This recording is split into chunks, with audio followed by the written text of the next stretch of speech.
नमस्कार, मैं हृदय कुमार आप सबका स्वागत करता हूं। और आज हम जानेंगे कि आपके व्हाट्सएप मैसेज में जो वायरल मैसेज हो रहा है कि सक्षमता परीक्षा की मार्गदर्शिका आ गई है, उसकी सत्यता जानेंगे और तथ्य के साथ जानेंगे। और मैं आपको बता दूं कि पिछला भी आप लोगों ने देखा होगा कि नियोजित शिक्षकों का वेतन बीपीएससी से अधिक होगा। मैंने तथ्य के साथ बताया था कि एंट्री पे 8 2003-5 के शिक्षकों का हो रहा है, इसलिए हाई स्कूल 10+2 का भी वैसे ही पत्रकारों ने गणना कर लिया था और उसको बड़े बड़े जो टीवी प्लेटफॉर्म है और जो बड़े बड़े यूट्यूबर हैं अपने डिजिटल बोर्ड पे चलाए थे। तो आइए इस वायरल मैसेज की हकीकत जानते हैं और वास्तव में क्या इसी तरह परीक्षा होगी। इस अगर ये मार्गदर्शिका हमारी है तो वास्तव में इस मार्गदर्शिका में क्या क्या खामियां हैं और क्या क्या अब हमारे नियोजित शिक्षकों को कौन कौन सी तैयारी रखनी पड़ेगी, कौन कौन सी सावधानियां बरतनी होगी, तो इन विषयों पर भी हम चर्चा करेंगे। तो अगर आप मेरे चैनल पर नए हैं तो प्लीज मेरे चैनल को सब्सक्राइब कीजिए, लाइक कीजिए, शेयर कीजिए, कमेंट कीजिए। अगर आप मुझे फेसबुक पर देख रहे हैं तो वहां भी आप मुझे फॉलो कीजिए, शेयर कीजिए, कमेंट कीजिए, सबसे अधिक अपने दोस्तों को शेयर कीजिए। और मैं बिना रुके बता रहा हूं कि देखिए, पहले ये जो 4 पेज का व्हाट्सएप जो मैसेज है, इसको कहा जा रहा है कि यह सक्षमता परीक्षा के लिए मार्गदर्शिका है। कुछ लोगों का कहना है कि नहीं, शिक्षा विभाग में ड्राफ्टिंग हो रहा है और हो सकता है किसी ने वायरल कर दिया। अगर वायरल कर दिया तो मैं पूछता हूं कि ये वायरल क्यों किया गया, क्या कारण है वायरल करने का। ये तो वायरल नहीं होना चाहिए जब ड्राफ्टिंग शिक्षा विभाग में हो रहा है और बीएसईबी को जाएगा। तो अगर इसमें और कौन कौन से जो त्रुटि है वो मैं बताऊंगा। एक चीज ध्यान दीजिएगा कि इसके दूसरे और तीसरे पेज के नीचे इसमें 4 पेज है और देखिए क्या लिखा हुआ है। सबसे पहले मैं यही बता रहा हूं कि व्हाट्सएप मैसेज का पड़ताल कर रहा हूं कि लिखा हुआ है कि डी है ना, और यहां पे स्लैश देकर के जीओवी यानी गवर्नमेंट, स्लैश देकर के VAC यानी वैकेंसी फॉर, यहाँ पे स्टेट और सीटेट दोनों लग रहा है कि ऐसे ही पढ़ा जाएगा, और फिर स्लैश देकर के वशिष्ठा टीचर और 2023 के बाद फिर .2 है। तो वशिष्ठा टीचर तो है नहीं, हो सकता है कि हमारे टाइप करने वाले ने इस तरह गलती टाइप कर दिया हो विशिष्ट टीचर के जगह पे, और 2023 के बाद यहाँ पे 24 यहाँ पे लिखने वाले हो। तो इस तरह की जो बातें हैं जो लिखा गया है सीटेट या स्टेट के बारे में ऑब्लिक वशिष्ठा है, तो हम कैसे समझ लें। अभी तक पोर्टल पे इसकी पुष्टि नहीं हुई है, पोर्टल पे अभी तक न नोटिफिकेशन आया है न मार्गदर्शिका। तो आइए हम इसकी पड़ताल करते हैं कि इसमें कौन कौन सी खामियां हैं और कौन कौन से जो पहलू है जिसके तहत हमें अनेक सावधानियां बरतनी होगी और तैयारी करनी पड़ेगी। जैसे कि कहा जा रहा है कि ये जो परीक्षा होगा इसमें बीपीएससी TRE 1 या TRE 2 के लेवल की परीक्षा होगी। तो अब बात हम कर लें, और कंप्यूटर बेस्ड परीक्षा होगी CBT मोड में, यानी कंप्यूटर बेस्ड टेस्ट होगा। तो सबसे पहले हम देखते हैं कि संरचना इसमें क्या दिया गया है। संरचना दिया गया है कि बहुविकल्पीय होगा। मैंने भी आपको बताया था सिलेबस में कि बहुविकल्पीय होगा और 1 क्वेश्चन 1 मार्क्स, यानी 1 अंकीय, यानी जितना क्वेश्चन रहेगा उतना ही मार्क्स होगा। बात सही है। मैंने भी बताया था निगेटिव मार्किंग नहीं रहेगा, ये तो मैंने भी बताया था कि निगेटिव मार्किंग नहीं रहेगा जो हम अपने सिलेबस में। दूसरी चीज की मैंने ये भी कहा था कि ये जो परीक्षा है यह आपके अभी जो पढ़ा रहे हैं 1 to 5 से लेकर के 6 to 8 या 10+2 तक आप ही के SCERT से क्वेश्चन आने वाला है। तो देखिए इसमें भी वही चीज लिखा गया है कि जो पाठ्यक्रम है, यहाँ पे लिखा हुआ है कि एग्जाम सब्जेक्ट कि प्राइमरी से लेकर 10+2 के जो सभी विषय हैं वहीं से आएगा। अब हम बात कर लेते हैं कि क्या यहाँ पाठ्यक्रम में देखिए लिखा हुआ है कि बीपीएससी द्वारा आयोजित TRE 1 और TRE 2 परीक्षा के आधार पर ही होगा, यानी वही पाठ्यक्रम रहेगा जो TRE 1 और TRE 2 का क्या कहते हैं पाठ्यक्रम रहा है। तो मैं आपसे पूछता हूं कि या तो TRE 1 का पाठ्यक्रम होना चाहिए, नहीं तो TRE 2 का पाठ्यक्रम होना चाहिए, क्योंकि TRE 1 के पाठ्यक्रम में और TRE 2 के पाठ्यक्रम में बहुत ज्यादा अंतर है ना।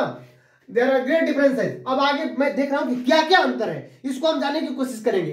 तो अगर आप मेरे चैनल पर नए हैं तो प्लीज मेरे चैनल को सब्सक्राइब जरूर कीजिए, शेयर कीजिए इसको अधिक से अधिक। आइए TRE 1 में क्या था। TRE 1 में हमारे जितने अभ्यर्थी थे या प्रतिभागी थे उनको 2 पेपर का एग्जाम देना पड़ा था। TRE 1 में 6 to 8 का परीक्षा आयोजित नहीं की गई थी, तो TRE 1 में 1 to 5 को भी 2 पेपर और 9, 10, 10+2 वालों को भी 2 पेपर का एग्जाम देना पड़ा था। ध्यान देंगे हम कि फर्स्ट पेपर में क्या था।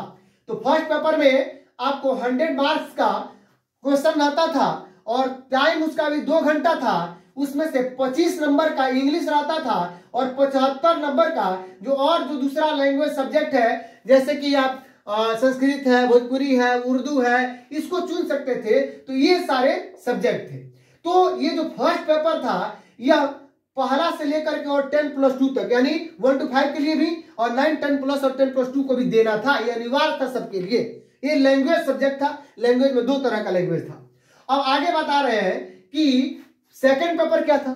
सेकंड पेपर में 150 अंक का क्वेश्चन था, 150 नंबर का। उसमें समय 2 घंटा रहता था और उसमें देखिए 1 to 5 के लिए अलग था। 1 to 5 के लिए सेकंड पेपर में सिर्फ 150 नंबर का क्वेश्चन था, जिसमें सब्जेक्ट से रिलेटेड क्वेश्चन और जनरल स्टडी जीएस से और करंट अफेयर से, रीजनिंग वगैरह मैथ जो भी था वो था 150 का। लेकिन 9th 10th का उसमें अलग था। 9th 10th में 2 भाग था।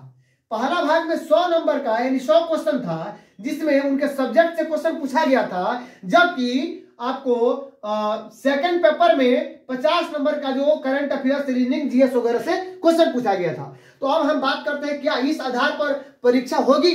अगर इस आधार पर होगी तो फिर 1 to 5, 6 to 8, 9, 10, 10+2 का अलग अलग परीक्षा के लिए क्वेश्चन सेट करना पड़ेगा सब्जेक्ट वाइज। ध्यान दीजिएगा इस बातों पर और स्किप मत कीजिएगा। पूरी वीडियो आप आराम से देखिए। आगे मैं बहुत सारी इसमें बताऊंगा कि बहुत सारी समस्याएं हैं। तो इस तरह का परीक्षा संभव नहीं है, क्योंकि कारण बीपीएससी ने खुद अपने आप को मॉडिफाई किया और टीआरई 1 से टीआरई 2 में मॉडिफाई करके कैसे आया। तो अब टीआरई 2 में हम देखते हैं। टीआरई 2 में देखिए निगेटिव मार्किंग तो उसमें भी नहीं था, ऑब्जेक्टिव था, टीआरई 1 चाहे टीआरई 2। अब टीआरई 2 में क्या था कि 1 to 5 के लिए अलग था। 1 to 5 के लिए था कि 30 नंबर का एक फर्स्ट पेपर हुआ, फर्स्ट पार्ट होता था, यानी एक ही पेपर एग्जाम देना होता था जिसमें पार्ट अलग अलग होते थे। यानी फर्स्ट पार्ट में 30 नंबर का लैंग्वेज क्वेश्चन 30 को होता था और सेकंड पार्ट में 120 नंबर का क्वेश्चन, जिसमें जीएस मतलब ऑल सब्जेक्ट जितने हैं, मैथ्स है, साइंस है, सोशल स्टडीज है, पॉलिटी है, यानी सब कुछ, और करंट अफेयर से लेकर के जितना रीजनिंग वगैरह सब टोटल इसी में रहता था 120 में। लेकिन 6 to 8 या 9, 10, 10+2 के लिए अलग पैटर्न था। उसका पैटर्न था 30+40+40+40 यानी 150 का। वो क्या था, जो पहला 30 था वो इसी तरह लैंग्वेज, इस तरह इसमें लैंग्वेज था। लेकिन जो बाद वाला 40 था वो सेकंड पार्ट था। उसमें 40 जो नंबर था वो जीएस था, जनरल स्टडीज। और उसमें जनरल स्टडीज में रीजनिंग वगैरह से लेकर के जितने मैथ्स कैलकुलेशन से लेकर के सब कुछ था। अब और करंट अफेयर्स भी था। और 40 नंबर जो सब्जेक्ट था ये उनके ऑनर्स पेपर में जो सब्जेक्ट 2 होंगे उन्हीं सब्जेक्ट से 40 नंबर का थर्ड पार्ट और 40 नंबर का फिर थर्ड पार्ट, यानी थर्ड पार्ट में 40-40-80 बनाना था। इस तरह का था। तो ये संभव है कि इस तरह के पैटर्न पे सक्षमता परीक्षा हो। हालांकि मैंने बताया है और मैं आपको बता दूं कि दक्षता परीक्षा आज तक 100 नंबर का होते आया है। वो चाहे 2011 में हो, 12 में हो, या अभी 100 नंबर का ही दक्षता परीक्षा होते आया है। लेकिन एक और बात बता दूं कि बीएसईबी ने 2011 में जो टीईटी की परीक्षा ली थी, जिसमें कि 33 लाख अभ्यर्थी भाग लिए थे और महज बहुत कम यानी लगभग 3-3.5% रिजल्ट आया था, उसमें आपको 150 अंकों का परीक्षा उस समय लिया गया था। तो ये संभव है कि इस आधार पर परीक्षा हो। तो अब हम इस वायरल मैसेज के मार्गदर्शिका में देखेंगे कि आखिर क्या क्या है। तो ये कह रहा है कि हमारा ये यहां तक समझ गए थे कि निगेटिव मार्किंग नहीं रहेगा और हम सब्जेक्ट विषय भी हम समझ गए थे कि जो पढ़ा रहे हैं वही रहेगा 1 to 5 से लेकर 10+2 तक। अब बात आ रही है कि पाठ्यक्रम, तो मैंने बता दिया कि पाठ्यक्रम क्या है, ये आपको मैंने दिखाया। यही पाठ्यक्रम है टीआरई 1 और टीआरई 2 का। तो टीआरई 1 के तो आधार पर परीक्षा नहीं होने जा रहा है, मैं एकदम 110% गारंटी लेता हूं। हाँ, टीआरई 2 लेवल पे हो सकता है, लेकिन कब, जब ये वायरल मैसेज का ये सच्चाई हो, जब ये ऑथेंटिकेशन में आएगा। कब, 26 जनवरी के बाद। अब आइए बात करते हैं कि प्रश्न पत्र इसमें भी कह रहा है कि 150, टीआरई 2 में भी 150, वस्तुनिष्ठ रहेगा, समय 2.5 घंटा। सही बात है, टीआरई 2 में भी समय कितना था आपको, सॉरी 2.5 घंटा। टीआरई 2 में समय आपको, हाँ टीआरई 2 में समय भी 2.5 घंटा था। कितना था, 2.5 घंटा था। चलिए 2 घंटा तो टीआरई 1 के लिए था। तो इस प्रकार अब आगे देखते हैं कि कह रहा है कि और हाथा यानी कौन कौन इस परीक्षा को दे सकते हैं। तो परीक्षा को दे सकते हैं निकाय द्वारा जो नियुक्त हमारे कार्यरत जो अभी शिक्षक है, निकाय, पंचायत, प्रखंड, नगर परिषद, जिला परिषद के जो शिक्षक है वही इसको परीक्षा देंगे। 1 to 5 से लेकर के 10+2 तक, या जो हमारे पुस्तकालयाध्यक्ष है या फिजिकल टीचर है यानी लाइब्रेरियन से लेकर के फिजिकल टीचर तक, ये सारे जितने उर्दू है सभी शिक्षक ये सभी आ गए। अब आइए बात करते हैं कि एग्जाम फी। देखिए यहाँ पे एक समस्या है, बीपीएससी परीक्षा ले रही है, आप जानते हैं कि उसका एग्जाम फी कितना था। और बताइए सीबीएसई परीक्षा लेगी तो 1100 रुपया एग्जाम फी है, संभव नहीं है, मुझे नहीं लगता है कि 1100 रुपया। और चूंकि विभागीय परीक्षा है साहब तो इसमें एग्जाम फी की तो कोई जरूरत ही नहीं है, क्योंकि हम विभागीय परीक्षा देने जा रहे हैं। ऑलरेडी पॉलिसी सीधी बहाली तो है नहीं, सीधी नियुक्ति है नहीं, यहाँ पे ध्यान देंगे। और ऑल के लिए है, सभी के लिए है। जब सभी के लिए 1100 रुपया है तो फिर देखिए यहाँ पे general, BC, BC1, SC, ST, disabled, female सब कैटेगराइज किया गया है। और इस कैटेगरी में एक कैटेगरी को छोड़ दिया गया है, अभी मैं बता दे रहा हूं, EWS को छोड़ दिया गया है। तो ये 1100 रुपया जो फी है SC, ST और डिसेबल्ड फीमेल के लिए तो कम होना चाहिए। ये यहाँ पे देखिए लोचा एक चीज बता रहा हूं, और मैं आपको बता रहा हूं कि एग्जाम मोड CBT होगा, यानी कंप्यूटर बेस्ड टेस्ट होगा।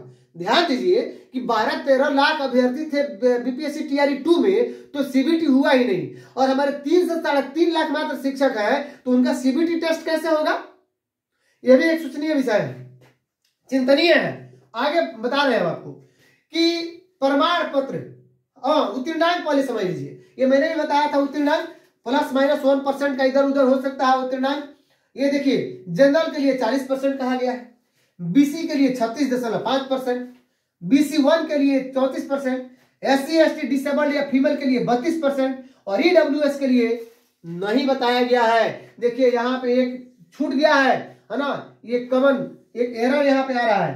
अब आगे देखते हैं कि प्रमाण पत्र कैसे होगा। जब हम परीक्षा दे देंगे तो हमें प्रमाण पत्र कैसे मिलेगा, तो प्रमाण पत्र के बारे में बताया गया है कि BSCB के जो परीक्षा नियंत्रक होंगे उन्हीं का digital sign and computerise sign मिलेगा उस हमारे अंक पत्र पर, ठीक है, वही हमारा प्रमाण पत्र होगा। अब आगे एक और चीज है कि समय सारणी, ध्यान दीजिएगा, समय सारणी में भी बहुत सारी समस्याएं हैं। कहा गया है कि 26/1/2024 को नोटिफिकेशन आएगा, यानी विज्ञापन जारी होगा।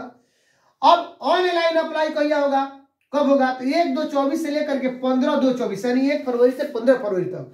अब आगे देखिए तो एडमिट कार्ड डाउनलोड कब होगा, तो 1 फरवरी से अप्लाई करना शुरू किए, 15 को जैसे समाप्त किए तो 5 फरवरी से एडमिट कार्ड डाउनलोड होगा और 16 फरवरी तक डाउनलोड है, यानी इससे एक दिन ज्यादा तक डाउनलोड होगा।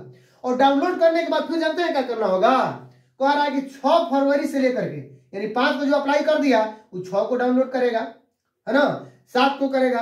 तो इसको जो 1 को अप्लाई किया वो 5 को डाउनलोड करेगा, जो 15 तक अप्लाई किया वो 16 को डाउनलोड करेगा। और डाउनलोड करने के बाद डीपीओ के पास इसे ले जाना है और जो हमारा वेतन पर्ची जो है, वेतन भुगतान पर्ची, उसको उसके हिसाब से सत्यापित कराना है इस एडमिट कार्ड को। और एडमिट कार्ड को सत्यापित कराते हुए 6/2/2024 से 16/2/2024 के बीच में हमें अपलोड भी करना है। क्या करना है, उसी साइट पे अपलोड भी कर देना है, ठीक है।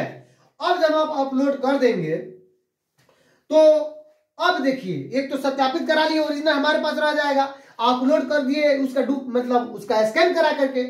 अब अपलोड करने के बाद तो हमारी परीक्षा की तिथि आ रही है 26 फरवरी से लेकर के 13 मार्च 2024। ध्यान दीजिए, 26 फरवरी से लेकर के 13 मार्च, तो ये तो बहुत लंबा समय हो गया। आप जानते हैं कि 12-13 लाख लोगों की परीक्षा हुई है, तो मात्र 5 दिन 6 दिन में परीक्षा निपट गया, बीपीएससी ने निपटा लिया है। और इतना डीएलएड में जो परीक्षार्थी होते हैं उनका भी होता है तो एक लिमिटेड समय में होता है, इतना दिन नहीं लगता है। दूसरी चीज मैं बता दूं कि ये तो 4 से 5 दिन अगर चाहे विभाग चाहे तो सबका ले सकता है, 1 to 5 6 to 8 9 10 10+2, बस इतनी ही कैटेगरी है ना। अब सब्जेक्ट वाइज अलग अलग अपना सेंटर दे देगा। तो ये जो इतना जो समय है, और इस बीच और एक बात बता दूं, ये जो परीक्षा यहाँ पे मार्च की जो बात की जा रही है, इसमें STET का भी परीक्षा है ना, सेकेंडरी वाला, हायर सेकेंडरी और हाई स्कूल दोनों है। और साथ में मैं आपको बता दूं कि डीएलएड की भी परीक्षा है उसी मार्च में, जहां लेने की बात किया जा रहा है। तो हालांकि हमारे अपर मुख्य सचिव पाठक सर हैं, कुछ भी हो सकता है, प्रश्नों का स्तर कठिन भी हो सकता है अब आगे क्या होगा वो अलग बात है। आगे हम देखते हैं कि इन सब के बावजूद कहा गया है कि विशेष अनुदेश क्या है। अब अनुदेश देख लेते हैं। मैंने बताया कि इस व्हाट्सएप जो वायरल मैसेज है उसमें लोचा बताया था मैं कि पेज नंबर 2 और पेज नंबर 3 में जरूर देखिएगा, ये लिखा हुआ इसी तरह है और 2023 लिखा हुआ है, STT सीटेट लिखा हुआ है। तो ऐसा अभी तक पोर्टल पे नहीं है। अगर ये वास्तव में सही होता है तब हमें इस मोड में ही एग्जाम देने होंगे। अब आइए देखते हैं कि विशेष अनुदेश क्या है। तो विशेष अनुदेश बताया गया है कि एग्जाम फॉर्म जब विभाग अपना अनुमोदित करेगा तो भराएगा। दूसरी चीज की एग्जाम फॉर्म जो है वह BSEB के पोर्टल पर ऑनलाइन होगा। अब इसी के नीचे जो लिखा है ना कि ऑनलाइन होगा, उसी के नीचे देखिएगा वो चीज लिखा हुआ है, ये उसी के नीचे 2 नंबर पेज में। आगे 3 नंबर पेज में बताएंगे कहाँ लिखा हुआ है। अब कहा गया आगे कि अपना जो पिता का नाम लिखते हैं या DOB लिखते हैं और फादर्स नेम जो लिखते हैं या हस्बैंड नेम, उसको करेक्शन करके ही आप क्या कीजिएगा, ज्वाइनिंग डेट मिलान करके ही सबमिट कीजिएगा। दूसरी चीज कि इसमें कहा गया कि आधार कार्ड, मैट्रिक प्रमाण पत्र, टेट, सीटेट, एस्टेट, उत्तीर्णता प्रमाण पत्र पर शैक्षणिक तथा शैक्षणिक प्रमाण पत्र एवं नियोजन इकाई द्वारा जारी नियुक्ति पत्र अपलोड करना है। वाह, बहुत बढ़िया, अपलोड तो ये सारी बातें करनी है। लेकिन इसमें 2 चीजें छूट गई। एक क्या, दक्षता का जिक्र कहीं नहीं किया गया है कि आपको दक्षता प्रमाण पत्र अपलोड करना है। हो सकता है कि TET के इक्विवेलेंट हो तो उन लोगों ने जानबूझ के छोड़ दिया हो, लेकिन दक्षता चूंकि 2011 के पहले जितने हमारे शिक्षक हैं ये सभी दक्षता ही पास हैं और ये दक्षता ही अपलोड करेंगे। अब आगे बात करते हैं कि मैट्रिक की ही बात की गई है अपलोड करने की, जबकि मैं जानता हूं कि इसमें इंटर और 10+2 लेवल तक के सारे डॉक्यूमेंट्स अपलोड कराए जाएंगे। क्यों? क्योंकि जो मान लीजिए हाई स्कूल 10+2 है उनका तो अलग सब्जेक्ट ना है, स्नातक ग्रेड का अलग सब्जेक्ट है। अगर TRE 2 के तहत परीक्षा होती है तो, नहीं तो जनरल अगर 100 मार्क्स का होगा तो अब कोई विशेष बात नहीं है कि अपलोड कराया जाएगा। तो ये मैट्रिक के साथ इंटर BA का भी सर्टिफिकेट अपलोड कराया जा सकता है, ये इसमें नहीं लिखा गया है। दूसरी चीज की लिखा गया है कि 3 जिला का विकल्प चुनना है। सही बात है, 3 जिले का विकल्प तो समिति आपका 3 जिला दे देगी और विभाग आपको स्कूल में पोस्टिंग आपकी करेगा। और अगला है कि एप्लीकेशन सबमिट के बाद, हाँ देखिए, अब एप्लीकेशन जैसे आप सबमिट करेंगे तो एप्लीकेशन कहाँ जाएगा, DPO साहब स्थापना के लॉगिन में जाएगा। वे उसको सत्यापित करेंगे और सत्यापित करने के बाद है ना उसको क्या करेंगे, जांच के बाद सबमिट कर देंगे और अपना हस्ताक्षर करेंगे DPO साहब। उसके बाद क्या होगा कि ऑनलाइन एग्जाम लेने वाली जो एजेंसी होगी वह 2-2 ठो मशीन देगी 2 महीने के लिए DEO को, यानी जिला शिक्षा पदाधिकारी को। काहे के लिए? थंब इंप्रेशन के लिए और आइरिस रिकॉग्निशन के लिए। और देखिए, तो ये थंब इंप्रेशन और आइरिस रिकॉग्निशन कितनी बार होगा, तो 3 बार होगा। एक जब आप परीक्षा दीजिएगा तब, दूसरा जब आप काउंसलिंग कीजिएगा तब, है ना, और तीसरा जब आप विद्यालय में योगदान कीजिएगा तब, यानी 3 बार आपका वेरिफिकेशन होगा। एडमिट कार्ड में QR कोड की बात हो रही है और बार कोड, दोनों देखिए, QR कोड भी और बार कोड अंकित रहेगा। सीटिंग अरेंजमेंट में कहा गया है कि एक ही विषय के शिक्षक अगल बगल में नहीं बैठेंगे। परीक्षा केंद्र पर वीक्षक और CS, आप सभी जानते हैं परीक्षा या हम लोग लेते आए हैं तो सिग्नेचर करते ही है, ये कोई बड़ी बात नहीं है, मुहर लगाते ही है। परीक्षा समाप्ति के बाद देखिए एक इंपॉर्टेंट बात यह है कि परीक्षा समाप्ति के बाद मूल जो हमारा एडमिट कार्ड है वह DPO साहब के पास, जो स्थापना के DPO हैं, उनको फिर ले जाकर के समर्पित करना होगा। और जिनका एडमिट कार्ड भूल गया उनको दोबारा सक्षमता परीक्षा देनी होगी। गजब हाल है। अभी इसमें एक बात है कि एडमिट कार्ड भूल गया तो दोबारा सक्षमता परीक्षा कैसे, क्या उनका रिजल्ट ऑनलाइन नहीं रहेगा, है ना? बहुत कुछ तो उनका मैच तो रहेगा ही। जब आइरिस रिकॉग्निशन हो रहा है, जब थंब इंप्रेशन रिकॉग्निशन हो रहा है, थंब इंप्रेशन आपका जांच हो रहा है, तो खैर विभाग है, विभाग अपने जो बात कहेगी उसे हमें मानना है। और आगे बढ़ते हैं कि इसमें योगदान विधायक, ठीक है। एडमिट कार्ड अगर लॉस हो जाता है तो दोबारा सक्षमता परीक्षा की बात मैंने कहा था। हाँ, प्रैक्टिस कहाँ करेंगे, जब ये कंप्यूटर बेस्ड हमारी परीक्षा होगी। अगर आप मेरे चैनल पे नए हैं तो प्लीज मेरे चैनल को सब्सक्राइब कीजिए, लाइक कीजिए, शेयर कीजिए, कमेंट कीजिए और फेसबुक पर देख रहे हैं तो फॉलो कीजिए। जब ये कंप्यूटर बेस्ड हमारी परीक्षा होगी, कंप्यूटर बेस्ड, तो कंप्यूटर बेस्ड जब परीक्षा होगी तो कह रहा है कि 7:30 से 9:30 बजे तक कहाँ BIET में या DIET यानी डाइट या बैट में जाकर के 7:30 से 9:30 बजे रात तक आप प्रैक्टिस मारिए, है ना, और तैयारी कीजिए आप। और साथ में मैं आपको बता दूं कि काउंसलिंग के समय आपके सभी प्रमाण पत्रों की जांच भी होगी। तो इस प्रकार आपने देखा, लेकिन वायरल मैसेज वास्तव में ये नोटिफिकेशन नहीं है, ये मार्गदर्शिका नहीं है, कहीं से कहीं मुहर नहीं है, ये पोर्टल पे नहीं है। अगर ऐसा होता है तो हो सकता है कि अभी तैयारी चल रही हो विभाग में और किसी ने वायरल कर दिया तो वायरल कर दिया, तभी ये गलत है। अगर तैयारी चल रही है वास्तव में 26 को नोटिफिकेशन आ जाता है तो इसी हिसाब से परीक्षा होगी, तब हमें कुछ विस्तृत रूप से बेहतर तरीके से हमें तैयारी करनी पड़ेगी सजगता के साथ, है ना, और हमें अनेक सावधानियों को बरतना होगा। तो चलिए मिलते हैं नेक्स्ट वीडियो में, तब तक के लिए थैंक यू।